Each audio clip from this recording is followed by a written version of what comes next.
Hey guys, welcome to my channel and I'm going to show you how to make the perfect Lehsuni PALAK Paneer recipe this winter season, and it does not require any mixer grinder, so you don't have to worry about it, and it is ultimately delicious because of the texture as we are not going to grind it. So without a further ado, let's start making it. So first we have to heat 1.5 tablespoon of mustard oil. Yes, I'm using mustard oil to make this recipe. Then take 1 tablespoon of jeera or cumin seeds, roast it well, 2 dried red chilies, and then I'm adding 6 to 7 garlic cloves, as it is Lehsuni palak and we are not going to add any more garlic at the end of the recipe. So once the garlic has turned golden brown, then only we will add one medium size or large size onion, and I have finely chopped it in the food processor. You can use a knife also to chop it, and then only we will be adding the onions. And now I'm also adding few drops of water because I'm going to cover it and cook it for 7 to 6 minutes so that nothing burns. That's why we have added few drops of water to it. And once you see that it is cooked and become translucent a little bit, we will add the spices. So here I'm adding 2 tablespoons of coriander powder, half teaspoon of little bit turmeric powder, and 1 tablespoon of red chili powder. Once it gets mixed, I'm also adding 1 big tablespoon of Kashmiri lal mirch powder here to give a nice color to our curry. So this is important to add, and we will roast it well. So now here comes the important step where I am adding 2 to 3 tablespoons of water and adding 1.5 tomatoes, as you can see after cutting them into half. So I am adding 1 tablespoon of salt and enough water so that I can cover it up and cook for 6 to 7 good minutes until the tomatoes become soft and without letting the curry and the tomatoes getting burned. Now you can see after 6 minutes I am easily able to peel off the cover of the tomatoes as we don't want it to come in our gravy. And I will add some more water and try to mash the tomatoes with the help of the ladle, and it will become easier because it has got softened by now. So now adding some more water, and as I said, trying to mash them up all.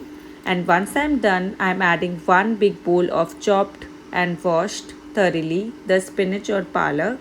So since we are not using any mixer grinder, I will not actually turn them upside down. I will just cover it for a few minutes after adding the water because I don't want to give the heat shock to the palak.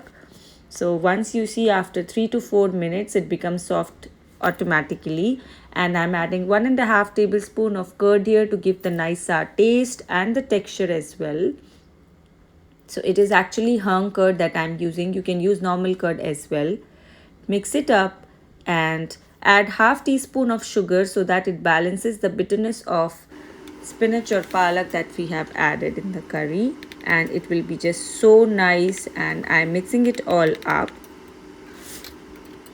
Now as you can see, after mashing it a little bit, I am adding 1 tablespoon of salt more because that is not enough for the curry, and I'm using the potato masher or the pav bhaji masher to mash the curry.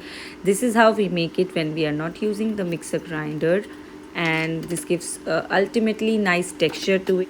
Now after it is mashed and cooked a little bit, you can see the color. It is changed from green to orangish and it keeps getting better. And the curd is also mixed properly, and with a little bit of chunkiness it gives such a nice texture. I'm also again using the potato masher to mix everything before we add in the paneer. So I'm adding 250 to 300 grams of paneer, fresh paneer cubes here, and 1 teaspoon of garam masala. We do not need to add a lot of spices to this recipe. This is just a perfect everyday palak paneer recipe that you can make in this winter season and enjoy with your friends and family. Also adjust the salt at this point of time and add 1 tablespoon of kasuri methi.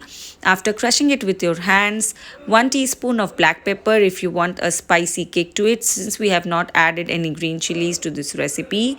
And it is just ready. Leaving the last ingredient, we have to turn off the flame once it is cooked and add 1 tablespoon of fresh cream or any dairy cream you can use, which will give such a nice texture and taste to our curry. And I have also added some coriander leaves to garnish it well.